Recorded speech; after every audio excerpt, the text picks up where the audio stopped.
I've always felt that running is an incredibly accessible sport. All you need is a pair of running shoes and the world is your oyster. But human beings, like any living creature, need food and drink to fuel their endeavours, and with the boom in marathon running and more recently in ultra running, the running nutrition industry is literally now worth millions or possibly billions of pounds in sales a year. Gels, energy bars, electrolyte powders, caffeine blocks, salt tablets are all staples in many runners' day to day, powering them through their workouts. And though they offer convenience, ease, and performance benefits, these products come with a cost which can add up over time, and this just isn't affordable for everyone. Suddenly, running doesn't seem as accessible for everyone. Recently, I bought my usual selection of running nutrition products through Amazon. Two random thoughts came into my head. One, I had normalized shelling out big chunks of cash on a regular basis for running nutrition, justifying these purchases as essential rather than a nice to have. Two,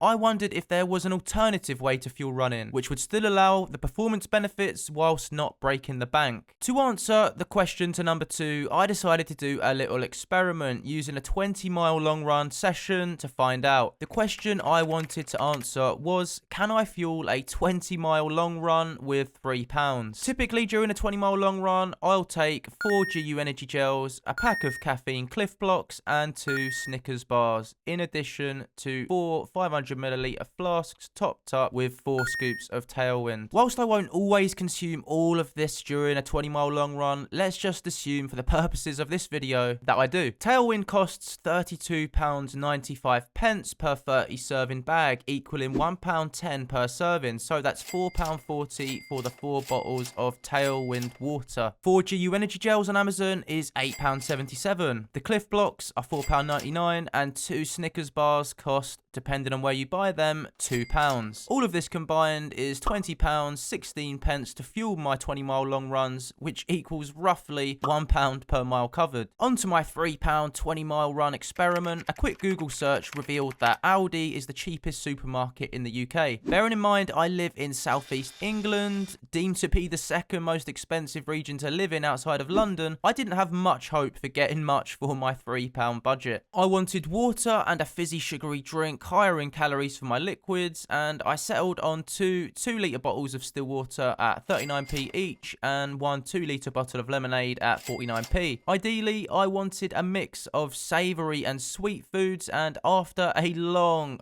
thorough exploration of the various supermarket aisles, I settled on 2 bananas, 16p each, fig rolls, 49p, strawberry laces, 42p, and salty crackers, 49p. Luckily, I sighed a dramatic sigh of relief when I saw the grand total, £2.99, just under my £3 budget with a penny to spare. I was in business. I headed home and it was time to get going on my long run. To note, I was purely interested in fueling the long run itself, and beforehand I had my typical pre-long run breakfast and drink. In my case, a bowl of granola, a banana, and a black coffee. I filled my bottles up, accidentally spilling a good chunk of the carbonated lemonade in the process. Oops. Packed my bag with the fine selection and headed out of the front door for the 20-mile, £3 long run experiment to begin. Alright guys, I've just left my house. I'm all packed and kitted up. Let's do this, a long run using £3 to fuel it.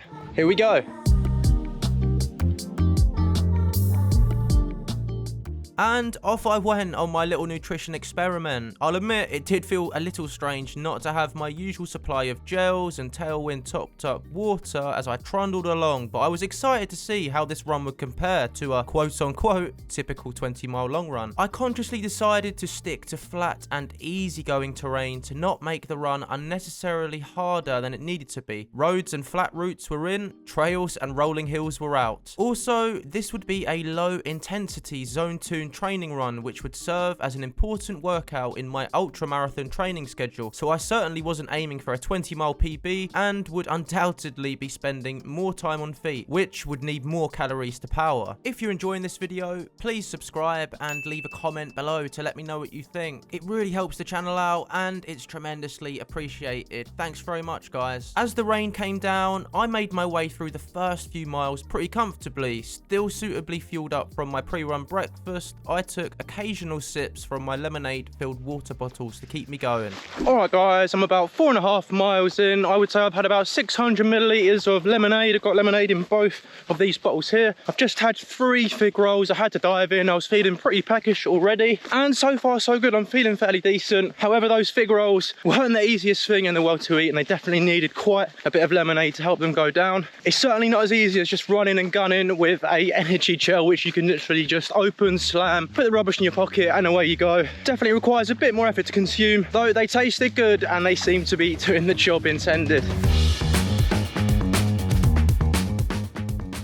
When it comes to training and running nutrition, I don't follow an exact science, though I do have a few loose principles which I'm mindful of. 1, I work on the basis that roughly 100 calories is burnt per mile run. 2, I try to aim for at least 50 grams of carbohydrates consumed per hour during a low intensity zone 2 run, particularly the longer ones. In my opinion, there isn't an exact science for running nutrition, and I always highly recommend each runner experiments and works out what is best for them. On the basis that 100 calories is burnt per hour, this long run would burn roughly 2,000 calories. Assuming I took and consumed my typical marketed running nutrition products for this run, the £20 costing selection, I'd be consuming 1,485 calories and 271 grams of carbohydrates. I was curious and interested to see how my £3 20-mile long run would fare in comparison in terms of the overall total nutrition consumed. All right, guys, I'm about 9 miles in. I've just had to return to my place to change the battery in my camera and the memory card. Someone is extremely well organized today. So far, I've had 2 500 milliliter bottles of lemonade, 3 fig rolls, 6 crackers, and 1 banana, and I'm feeling pretty decent. I'm going to take this opportunity to fill up my bottles whilst I'm here. I might as well. And I promise the only stuff I will be collecting or consuming here is all exclusively with that £2.99 that I spent in Aldi this morning. There'll be no quick coffees, no cheeky biscuits, or anything of that sort here. All right, I'm going to sort those things out and get back on the road. Let's do it. Despite having felt good literally moments before, this is when I noticed the run starting to feel really hard and like a slog. My heart rate was higher than it normally would be for this level of effort. I was slower, and despite the route being fairly flat, I found my legs starting to feel a bit fatigued. I started to wonder if it was the £3 nutrition bundle having an impact on my performance. I could have just been tired from a speed session the previous day, though I'm more than used to running consecutive days without issue at the moment. One thought I had was if the switch from the electrolyte rich Tailwind and GU energy gels to what I was consuming with presumably less electrolytes in was also having an effect. At this point, I didn't know exactly how many carbs or calories I'd taken on board, but the main thing going through my mind was that it was starting to feel tough. I kept on keeping on, getting the final few miles in, took on board water and some more fig rolls, and then wrapped it up. In the end, I ended up consuming 1,273 calories and 239 grams of carbohydrates, with 2,247 calories burned for the final distance of 20.02 miles covered. In comparison to my typical £20 20-mile long run with the specifically designed nutrition products